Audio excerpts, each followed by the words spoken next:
baru Pak, saya ini baru anggota Komisi 4 dan memang saya lihat luar biasa kita. Kalau dari segi undang-undang kayaknya bagus saja waktu dibuat. Bulog, itu kemarin kita dari Medan, gudang Bulog yang begitu besar, satu butir, betul saya tidak ada. Mana itu penyerapan? Dana diberikan, duitnya beli impor, karena yang datang impor semua. Jadi dana yang diberikan sama Bulog itu bukan beli punya rakyat artinya. Ini nggak jalan. Badannya dibuat Bulog, gedungnya ada, tapi buktinya yang kita beli di luar. Semua provinsi sekarang setelah kami tahu datang kan impor.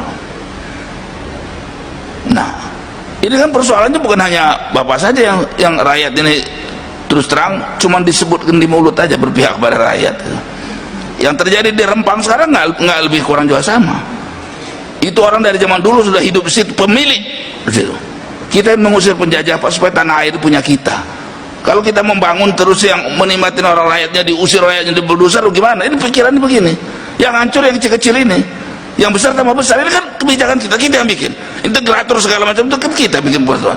Ternyata malah dia ngatur mereka, ini keuntungan. Di mana letak kemerdekaan kita kalau segala kita diatur mereka, napas kita diatur mereka?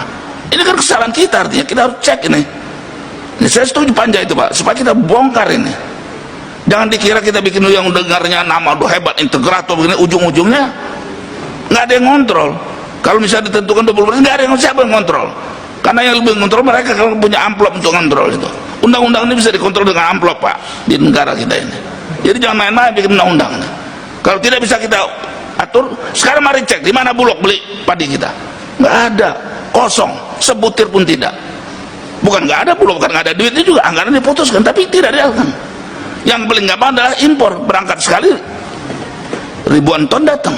Nah ini juga harus begitu. Jadi dalam nanti Panja ini perlu diperhatikan Pak. Bapak-bapak ini yang punya semua keluhan, semua kesulitan yang tipu-tipu mereka ngatur apa sampai untung bisa. Saya kaget juga. Anda sudah hidup di negara ini, Anda punya negara, Anda berusaha di sini, kok ada orang yang datang karena punya modal untuk ngatur hidup kita? Di mana letaknya DPR kalau gitu? Ini betul, emang betul harus ada datang. Kalau Anda betul-betul rakyat, kami harus diuntungkan, harus kami yang dibela, begitu loh. Nah ini kan tidak, badannya ada, duitnya ada, tapi yang dibeli yang di luar. Ini saya saksi hidup nih. Ini satu butir pun tidak ada. Memang nggak ada padi di situ. Nah, dan negara ini yang katanya berpihak, kadang-kadang juga lucu. Saya bilang udah lucu tuh. Berpihak pada rakyat, semua mereka tahu bahwa memproduksi beras itu susah karena semua faktor produksinya kan naik semaunya, tidak diatur, ya kan? Pupuk, bibit segala macam. Tapi begitu harga gabah, negara yang menentukan dan tidak pernah menguntungkan. Kalau dia ditentukan menguntungkan, saya angkat topi. Itu baru namanya membela rakyat. Apalagi kalau seperti kata Pak Jarod, yang punya rakyat kecil ini beli lebih mahal oleh negara. Iya, betul. Nah, baru jadi dia itu lebih bagus. Ini terus sampai ya, negara ini lebih senang ngasih duit langsung, supaya mukanya naik. Ngasih duit cash. Padahal ini nggak ngasih, mestinya yang berproduksi ini yang dikasih harga lebih.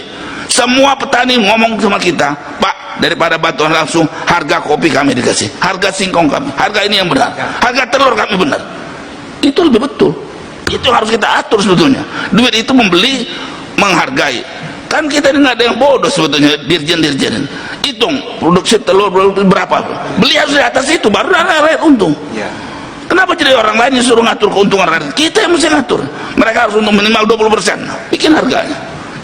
Harga pokoknya sekian, harga sekian. Negara. Saya setuju DPR memutuskan seperti itu. Jadi yang beli negara.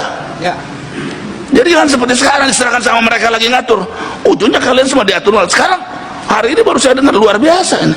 Hanan bilang, saya belum pernah dengar dari Bapak bahwa keuntungan Bapak diatur orang. Kita di negara kita diatur sama manusia. Kalau diatur negara saya angkat topi.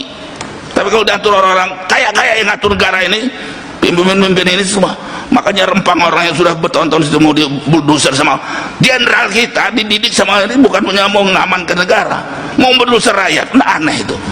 Di mana letaknya yang benar? Kalau saya yang bisa punya orang, saya pecat juga itu. Karena semua itu dia orang dididik untuk membela kita, mengamankan kita. Ini enggak, ngancam mau bulldozer apa itu? Demi si asing ini mau buka usaha. Ini dalam bidang kayak ini juga sama, selalu berpihak kepada mereka. Dan kalau nggak boleh mereka yang ngaturnya lagi kembali dengan amplopnya itu. Ini kayak terbuka nih ngomong. Ini hak kami di PR untuk bicara. Jadi menurut saya Pak, begitu banyak ini kesempatan, jangan disia-siakan. Buka aja, jangan ditutup-tutupin. Sungkan-sungkan nggak ada itu. Sudah nggak zamannya lagi Pak. Dan berhentilah ngomong berpihak rakyat kalau masih begitu caranya. Ini cuma di mulut aja Pak rakyat. Sebetulnya rakyat berproduksi nggak dibeli. Saya dapat data jagung itu saja diperkirakan 18 juta lebih. Kita perlu paling 16 juta, mestinya surplus. Kenapa jadi impor terus? Duit siapa dipakai? Ya duit dari pajak dari kita, buat ngebunuh kita, kan gila itu namanya. Siapa yang melakukan? Pemerintah kita. Ini yang nggak benar gitu. Termasuk juga di PR artinya kan. Jadi bikin aturan hati-hati kita. Ini Bapak koalisi loh ya. Iya, nggak peduli saya. Jangan ragu-ragu, kita ini pribadi berbicara pribadi Pak. Kadang cuma pencitraan dulu. Jadi kita jangan pencitraan lah. Saya terus terang saja melihat, menurut saya kita ini baru ngomong aja berpihak pada rakyat. Ya. Dan apa yang katakan orang misalnya Pak ya, kalau mau dibangunkan di Rembang itu rakyat itu dididik supaya bisa bekerja di situ, bukannya diusir, di bulldozer. Kalau kita bikin jalan tol, orang rakyat di situ harus dapat juga untung. Jangan dibeli tanahnya dengan murah, diusir, tapi dia punya share karena lewat di daerah dia. Begitu caranya. Kalau betul berpihak pada rakyat, apapun yang dibangun di situ, rakyat itu mesti nikmati karena tanahnya punya dia. Kalau nggak sama dengan penjajah, usir aja lagi pengusaha. Maka saya bilang tadi, kalau mereka menjajah ngatur keuntungan, saya lebih pengusaha itu kita usir. Nah begitu, tumbuhkanlah pengusaha kita yang benar. Nah yang celakanya pengusaha kita ini kadang-kadang nggak benar. Ya, mestinya bapak-bapak ini sudah sekian tahun mesti jadi mereka, bukan mereka yang diatur ngatur, mereka tetap kecil, bahkan jadi mau mati seperti ini kan kacau ini. Nah jadi terus terang saya baru jadi masuk Komisi 4, saya sudah 3 periode Pak, baru sampai setahun ini saya, dan ini permintaan rakyat saya masuk Komisi 4, betul. Karena terlalu banyak yang mereka laporkan ke saya tidak bisa ikut karena saya di Komisi 1 Pak. Yang terakhir itu soal gajah, saya bilang itu Komisi 4, pupuk Komisi 4. Jadi kapan Bapak ini memperjuangkan kami? Nah saya pindah sana. Dan saya sekarang tahu undang-undang yang dibuat, Anda baru ngomong sekarang, justru motong leher kalian. Makanya setuju kalau Pak Jarod ini, mereka itu harus kita piting, harus jangan dipeluk Pak Jarod, dipiting aja kalau perlu injak. Iya. Lalu kita mau, ini negara kita nih, siapa coba yang ngomong muda?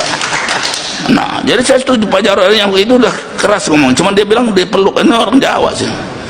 Nah, jangan bilang lagi ndablak, saya nggak ngerti Pak. Jadi saya pikir dia senang, dia bebal, betul setuju. Jadi marah Pak Dirjen kalau bebal itu Pak, kita usul ganti. Nggak peduli dia mau koalisi nggak koalisi, mau kuali apa, nggak ada urusan, pecat kalau nggak berpihak rakyat. Begitu dong, Bapak juga berhak begitu. Dirjen itu tidak berpihak kepada kami, menyusahkan kami. Nah kami dari DPR langsung kita harus sama-sama begitu. Kalau Bapak cuma ngudumel di belakang atau demo, betul saya setuju, nggak usah capek aja lah. Karena sekarang negara juga beri duit itu buat nyemprot rakyat, buat menyusun gebukin rakyat, padahal itu hak kita untuk demo. Sekalipun izin tetap nyatanya kan digebukin, ditahan.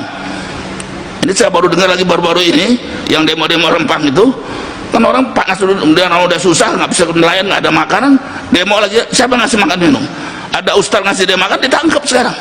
Orang yang bagi makan ditangkap. Ini kan lucu bener kita. Justru karena rakyat lagi berjuangkan nasibnya, kita mesti bantu mestinya.